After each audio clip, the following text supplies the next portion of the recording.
Applicants of the Medical Assistance for Indigent and Financially Incapacitated Patients Program or MAIFIP no longer need to secure guarantee letters from politicians. DOH Secretary Ted Herbosa says this forms part of MAIFIP's revised implementing rules and regulations, which will be finalized this month. Herbosa says indigent patients can avail themselves of zero balance billing program in DOH hospitals. Under the existing MAIFIP guidelines, government officials typically issue letters pledging to shoulder full or partial medical expenses of qualified patients. But budget watchdogs slammed the program as vulnerable to political patronage.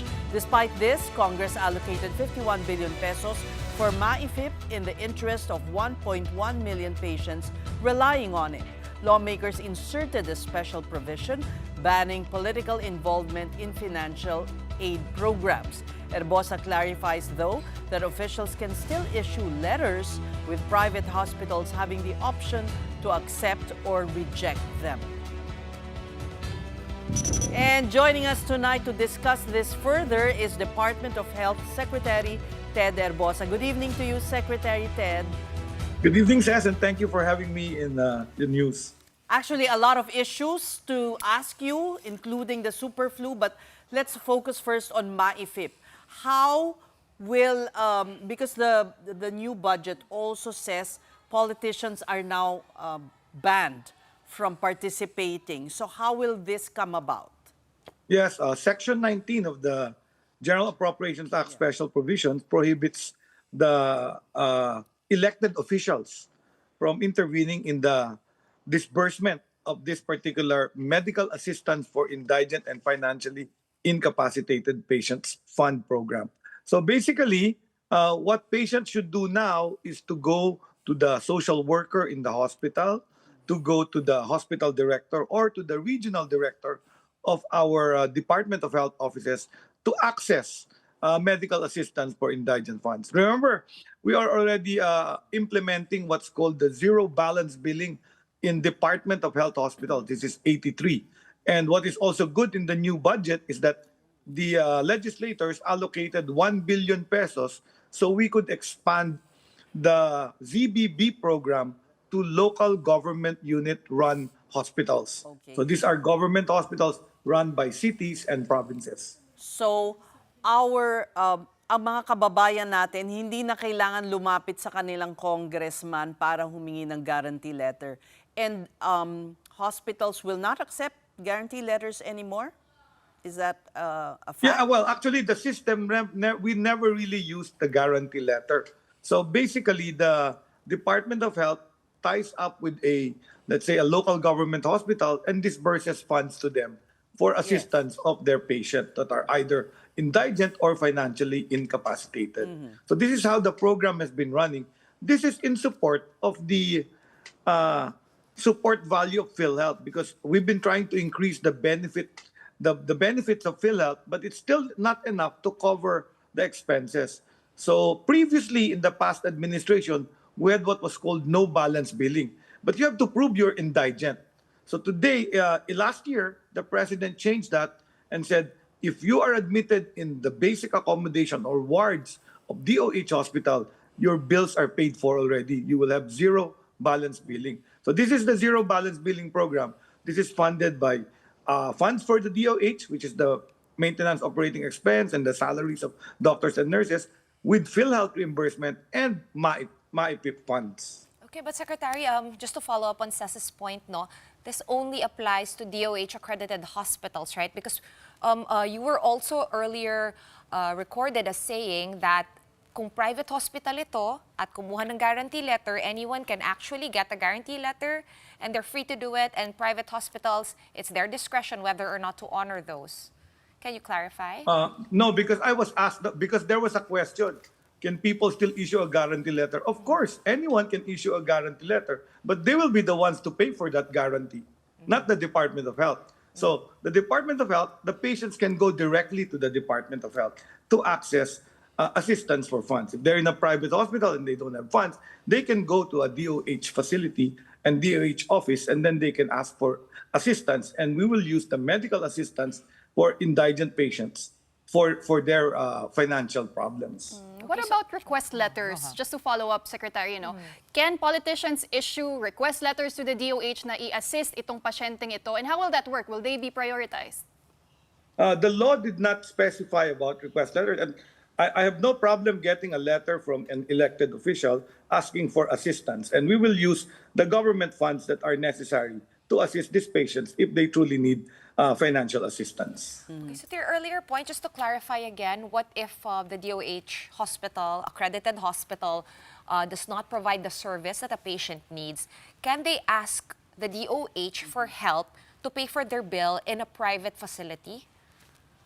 Yes, and we will be coming out with an implementing rules for the use of the medical assistance for basic accommodation and maybe semi-private in the private hospital. But if you get yourself admitted in a suite room or a single room, probably you will be excluded from the benefits of the medical assistance program. Well, Secretary, you also said that as a zero balance billing expands, the need for MAIFIP might decrease eventually. How close are we to getting to that point? That depends on how PhilHealth will be able to increase the benefit packages this coming year.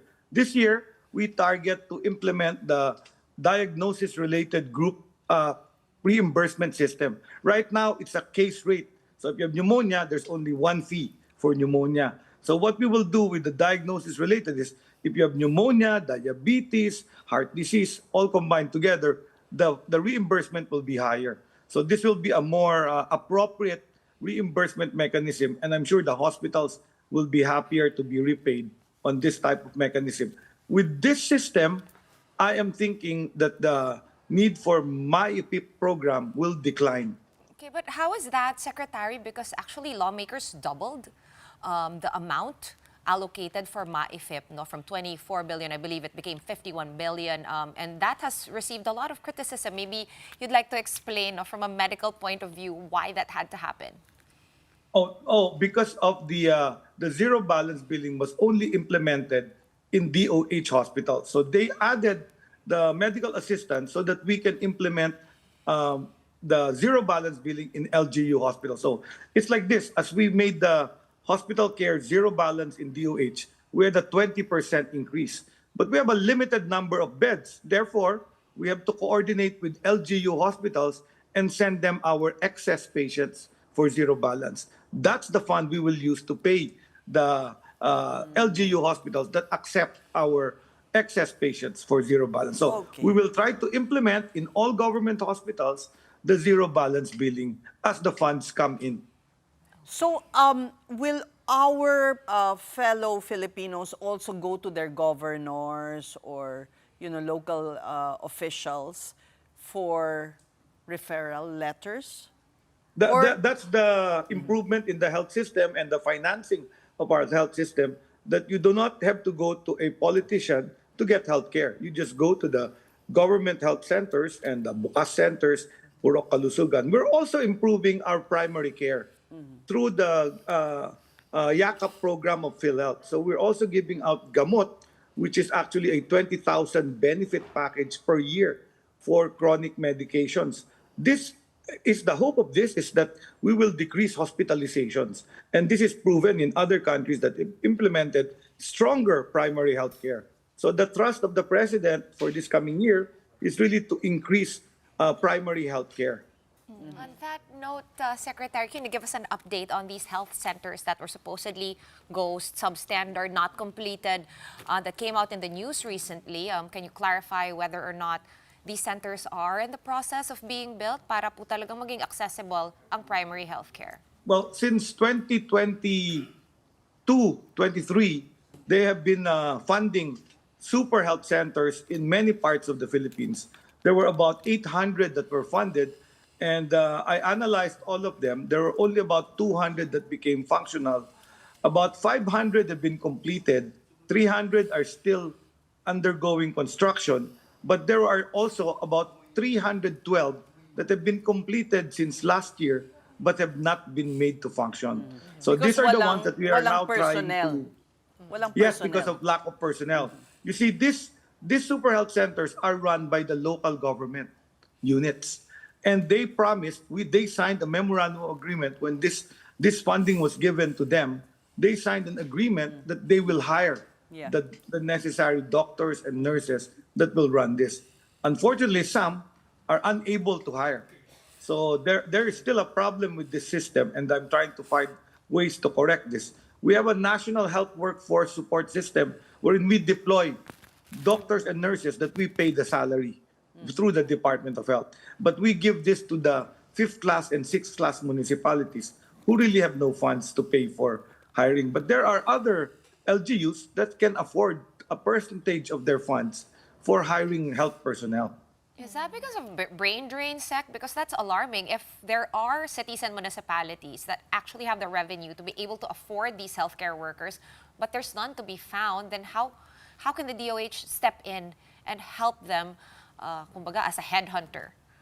That's one of the reasons. So what we've done is we've told these local government units that receive the super health centers to get their current personnel in the old facilities and put them in the new, so that the new facility can function and provide better services for their people and their constituents.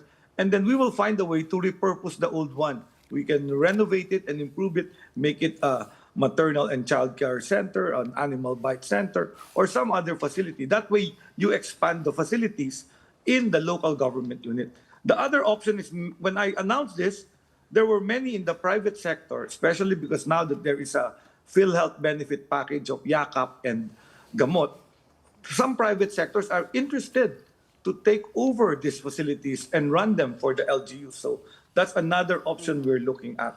So it looks bright that we can have people that can run this, especially with telemedicine, with even with less personnel, we can run them through our DOH hospitals as well. Is We the can rotate people through them. But the LGUs have to give them back to the Department of Health. So that's the problem. It's already owned by the local government unit. So they'll have to turn it over to us, and then we will run it. Okay, and many have expressed interest in this. Yes. Secretary, what about Malasakit centers? You said you also plan to repurpose them for patient navigation. Kasi one of the biggest problems in the country is health literacy. Patients don't know where to go. So how can the Malasakit centers help address the concerns of patients in knowing where to go? Yeah, the Malasakit Center Act created a one-stop shop, because before you have to get all this requests for funding from PhilHealth. So in the Malasakit Center, the offices that are there are PhilHealth, the Department of Health with its MAIFIP program, the DSWD with this AIX program, and then the PCSO. So these are 4 agencies mandated by law in over 100 plus Malasakit centers all over the country. I'm thinking that the Malasakit centers will now have to be repurposed for LGU hospitals, because the DOH hospitals are now all zero balance billing. So there's no need to actually go to Malasakit Center when you are admitted in basic accommodation in DOH. But for LGU, where there's still co-pay, we may be able to open up these facilities so that they can support patients admitted in LGU-run hospitals. Secretary, controversy is also hounding you, and there are reports that you may be replaced. Are you hearing of this? And there's several cases filed against you as well. Yeah, these are just allegation cases, but we've never received any single notice from the ombudsman since they started filing. So it sounds to me like there are nuisance cases. Of course, the cabinet secretaries all serve at the pleasure of the president. The president can replace us anytime. But we continue to fulfill the mandate of this president. The priority is education, health, and agriculture. And I'm up there trying to make sure that healthcare of the Filipino people gets better. Okay, let's talk timelines. Secretary Herbosa, 3 years left in the administration. If you do not get replaced, then you have 3 years to accomplish all of this, beginning with that IRR about MAIFIP, which you said could come out by end January or early February. Is this really realistic? And how are we on the timeline, and how is this IRR going to look? We're getting there. The goal is universal health coverage. You see, Sean, Filipino families, often the most common cause of being bankrupt or loss of money and income is because someone in the family gets a catastrophic illness, cancer, heart attack, stroke, or some severe illness, dialysis. And we're trying to correct that with access to healthcare and equity, even for the poor. So we're providing services through the Bukas centers, bagong urgent care and ambulatory centers. This is access. Then we have Purok Kalusugan, so that we go even to the remote and the GIDA areas, geographically isolated. And then we're increasing the benefit packages of PhilHealth so that the Filipinos can really feel the benefits of PhilHealth even with the higher premiums that the law has imposed. So now we have increased packages for heart attack, packages for dialysis, so that people really have to pay nothing. All they have to do is go to a dialysis center and PhilHealth pays for their bills. So we're going to go there. I'm trying to improve and lower what we call out-of-pocket expenditure of the Filipino in healthcare. When we're able to do that, we'll be able to help the middle class. So the focus really is on three main things for the next 3 years. One is good nutrition, making sure that all Filipinos are able to have good nutrition with the first 1,000 days in focus to prevent brain stunting. Second is good immunization so that all kids are protected from vaccine preventable diseases. And third is primary care, which is access to early diagnosis. And then I'm launching a program on hypertension, making sure that all those diagnosed with hypertension are given the medications they need. So they don't suffer heart attack, they don't suffer stroke. Health Secretary Ted Herbosa, we thank you for your time. Thank you for Thank you coming very on the much, big story. Seth.